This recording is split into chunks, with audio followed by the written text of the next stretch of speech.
ഇത്രയും കാലമായിട്ട് അനുഭവിച്ചുകൊണ്ടിരിക്കുന്ന മൈഗ്രെയിൻ തലവേദന ഇതുവരെ ചികിത്സിക്കാനായിട്ട് സാധിച്ചിട്ടില്ല. ഇനി അത് ചികിത്സിക്കാൻ തുടങ്ങുന്നതുകൊണ്ട് വല്ല മരുന്നുകളും കഴിക്കുന്നുണ്ട് എന്തെങ്കിലും ഗുണം കിട്ടാറുണ്ടോ, അല്ലെങ്കിൽ ഗുണം കിട്ടാൻ സാധ്യതയുണ്ടോ? ഒരുപാട് ആളുകൾ നമ്മളോട് ചോദിക്കുന്ന ഒരു ചോദ്യമാണിത്. ജീവിതത്തിലെ പല സാഹചര്യങ്ങൾ കൊണ്ടും, സാമ്പത്തിക ബുദ്ധിമുട്ടുകൾ കാരണവും കുടുംബത്തിലെ സാഹചര്യങ്ങൾ കാരണവും അതല്ലെങ്കിൽ അതൊരു അത്ര വലിയ ഇമ്പോർട്ടൻസ് ആയിട്ട് നമ്മുടെ ഹെൽത്തിനെ കുറിച്ച് ചിന്തിക്കാത്തത് കൊണ്ടും മറ്റ് പേഴ്സണലായിട്ടും ഫാമിലിയിലായിട്ടുള്ള ആവശ്യങ്ങൾ കാരണവും നമ്മുടെ ചികിത്സകൾ മാറ്റിവെക്കുകയും അല്ലെങ്കിൽ ചികിത്സകൾ എടുത്തത് തുടർന്ന് കൊണ്ടുപോകാതിരിക്കുകയും ചെയ്യുന്ന ഒരുപാട് വ്യക്തികളുണ്ട്.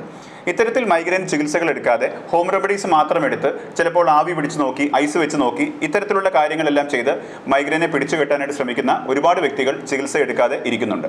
ഇതിൻ്റെ കാര്യങ്ങൾ മനസ്സിലാക്കാനായിട്ട് ഞാനൊരു ചെറിയ ഉദാഹരണം പറയാം. കഴിഞ്ഞ 4 ദിവസമായിട്ട് നല്ല വിശപ്പുണ്ടായിരുന്നു, ഭക്ഷണമൊന്നും കിട്ടിയില്ല, അതല്ലെങ്കിൽ നല്ല ഭക്ഷണങ്ങൾ അവൈലബിൾ ആയിരുന്നില്ല. നല്ല ഭക്ഷണം ലഭിക്കാത്തതുകൊണ്ടും കഴിക്കാത്തതുകൊണ്ടും ഇന്ന് എനിക്ക് നല്ല ഭക്ഷണം കിട്ടുമ്പോൾ അല്ലെങ്കിൽ നല്ല ഒരു ഭക്ഷണശാല കാണുമ്പോൾ അവിടെ കയറി കഴിച്ചാൽ എൻ്റെ വിശപ്പ് മാറുമോ എന്ന് ചോദിക്കുന്നത് പോലെയാണ് ഈ ഒരു ചോദ്യവും.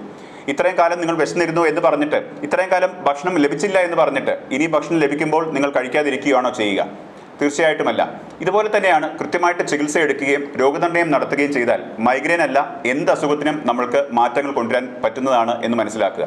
ഇത്രയും കാലം ചികിത്സ എടുത്തില്ല, അതല്ലെങ്കിൽ ഇത്രയും കാലം നല്ലൊരു ചികിത്സകനെ കണ്ടില്ല എന്ന് വിചാരിച്ചിട്ട് മനമെടുത്ത് ഇനിയുള്ള ചികിത്സകളൊന്നും ഞാൻ ചെയ്യുന്നില്ല, ഇനി എന്ത് പറഞ്ഞാലും ഞാനൊരു മരുന്നും കഴിക്കില്ല എന്ന് വിശ്വസിച്ചിരിക്കുന്നതിനേക്കാൾ നല്ലത് നമ്മൾക്ക് സമയം വൈകിയെങ്കിലും ചികിത്സ നീട്ടിവെക്കാതെ കൃത്യമായിട്ടുള്ള രോഗനിർണയത്തിനും ചികിത്സയ്ക്കായിട്ടും സമയമെടുക്കുന്നത് തന്നെയാണ്.